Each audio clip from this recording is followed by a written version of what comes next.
Hi guys, welcome back to my channel. Today we're making a creamy Chinese Napa cabbage casserole that is very commonly seen in a dim sum restaurant back home in Taiwan. This is a dish that both adults and kids will love. If your kids don't like to eat veggie, this is the dish that will end your nightmare. Check it out.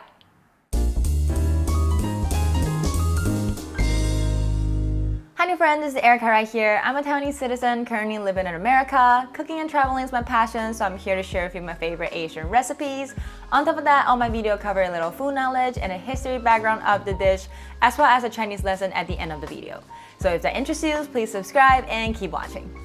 Last week we spent a lot of time talking about the Hong Kongese tea tasting culture and how the dim sum restaurant were formed. If you haven't seen that video yet, I'll leave a link up here. You can check it out after this video. And what we're making today are the Chinese Napa cabbage casserole that you can see in a lot of Hong Kong dim sum restaurants in Taiwan. So first, let's talk about the main ingredient that we're using today, the Chinese cabbage.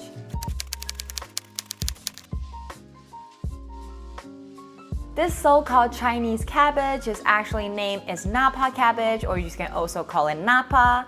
It is originated from the Beijing area of China and is widely used in a lot of East Asian cuisine, not just Chinese cuisine.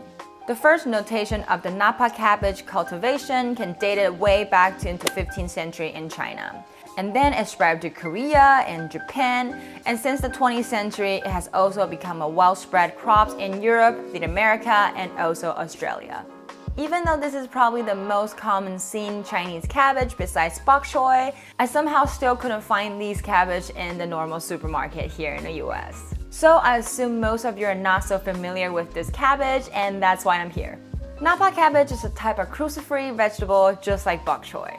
Its leaves lay side by side densely, it have lime green colored leaf and white vines, and have a very smooth surface on the vine as well. You can eat it either cooked or raw, and the matter of fact, if you eat it raw, it's actually healthier too. And for the health benefit, Napa cabbage contains a lot of natural vitamins such as B, C, K, and folic acid. It is low in calorie, high in dietary fiber, and it also contains a lot of antioxidants. Some scientific studies also show the potential of putting Napa cabbage in your diet can reduce your chance of getting cancer.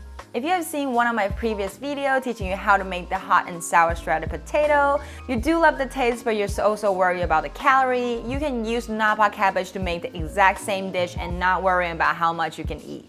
It will still have the crispy texture like the potato because of its crispy vein, and you don't need to worry about eating it too much because it's really low in calorie. Now, if you're a Chinese food fan and you're also trying to lose weight, leave a comment down below and let me know. I have a lot of Napa cabbage recipe to share with you.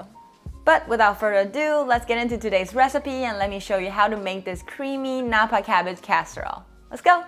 Here's all the ingredients that we need for today's recipe. We need some Napa cabbage that we talked about earlier. Here's around 500 grams. And then we need some prawn. You can also use shrimp if you want. And there's some onions, pre-sliced bacon, and some mozzarella cheese and sharp cheddar. If you want, you can just use mozzarella cheese for 100 grams, but I like a little coloring, so I put a little sharp cheddar in as well, but this is not necessary. For the seasoning, we need salt, pepper, and olive oil. Today we're making a casserole with white sauce, so here's the ingredient you need for your white sauce. Here are some whole milk. You can use skim milk or non-fat milk or plant-based milk, whatever you want. But for me, I think whole milk tastes the best.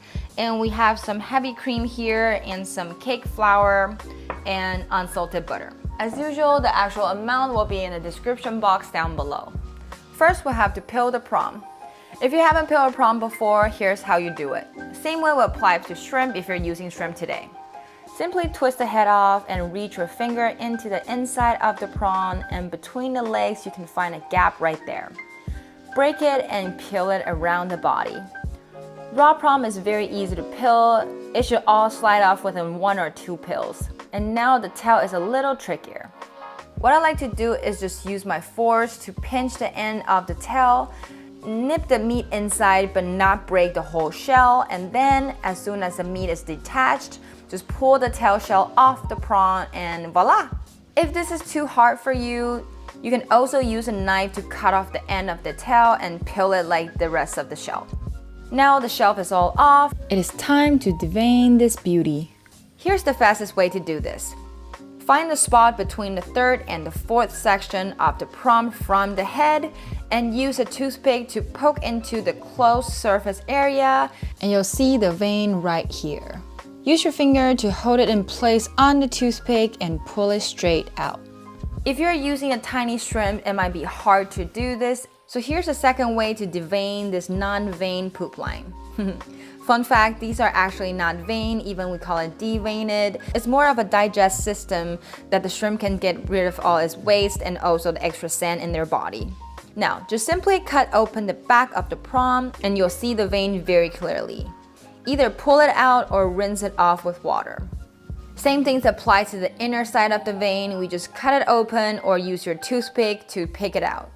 The inner side of the prawn is a little harder to devein. What I like to do is do it section by section. Start from the first section, I post my toothpick in, pull out a little bit of the vein, and then go to another section and repeat the same thing. And at the end, the whole tube will come out very easily. Whoa, this is so simple, Erica. I wonder what is the third way? Well, the easiest way is just buy the pre-peeled ones. In most of the big supermarket here in the New England area, they will have the fresh seafood section and they all have pre-peeled shrimp. Save yourself some hustle and let the professional do it for you. If you're looking for some frozen options, look for either the pre-peeled shrimp or the easy peeled shrimp, which they will try to clean the vein for you by opening up the back, but in my experience, they never did a really good job, so I'll still rinse out my shrimp before I cook. Now all the shrimps are clean and naked, let's season it with some salt and pepper and leave it aside to marinate for around 10 minutes.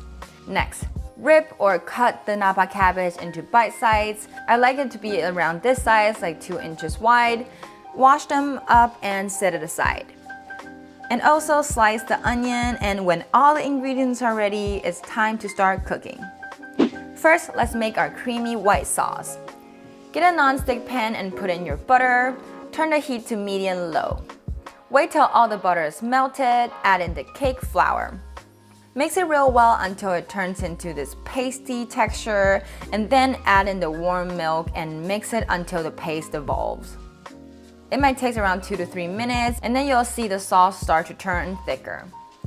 Last step, add in the heavy whipped cream and then mix it all together. When you see the consistency is like this, it's ready. Set it aside. Same pan or not, your choice, but if you're using the same pan, make sure you clean out all the white sauce in the pan or else it will get burned. Heat up some olive oil and add in your bacon. Pan fry it for around 3 minutes and you can see that all bacon's oil is starting to come out, and it's time to add in the prawn. Sear both sides of the prawn till it starts curling up and turns golden. Take it out and set it aside. Now, turn the heat to medium and add in the onion. Stir fry to aromatic, it will take you less than 2 minutes. Then add in the Napa cabbage and cover it with the lid. The heat and steam are going to reduce the size of the cabbage dramatically, so it's easier to stir fry later. Just around 3 to 4 minutes is enough. Open up the lid, add in some light seasoning, the salt and pepper.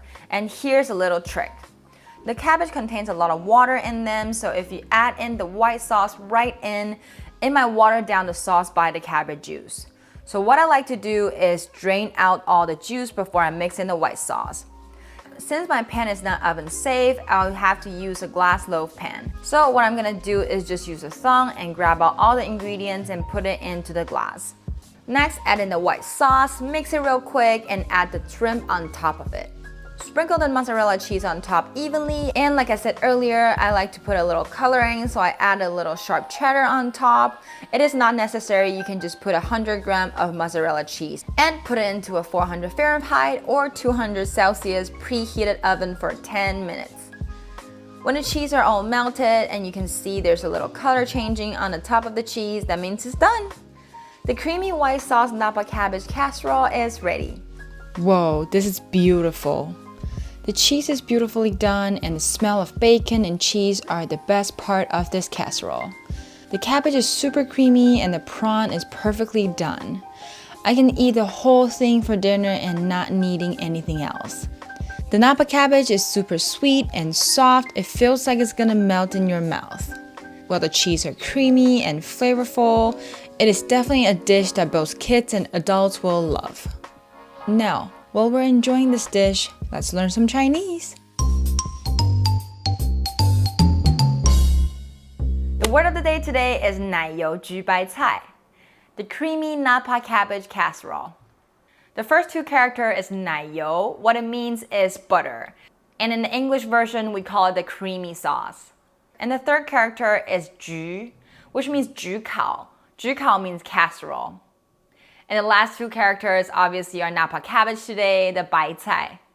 So 奶油焗白菜 is the creamy Napa cabbage casserole. Thanks for watching the video to the end. Let me know if you like the recipe by giving this video a thumbs up. It's only going to take you a second, but it means a lot to me. I make a video like this every Thursday, so remember to hit that bell and you'll never miss out. Last but not least, don't forget to subscribe to my channel if you haven't already, and I'll see you in the next one. Bye!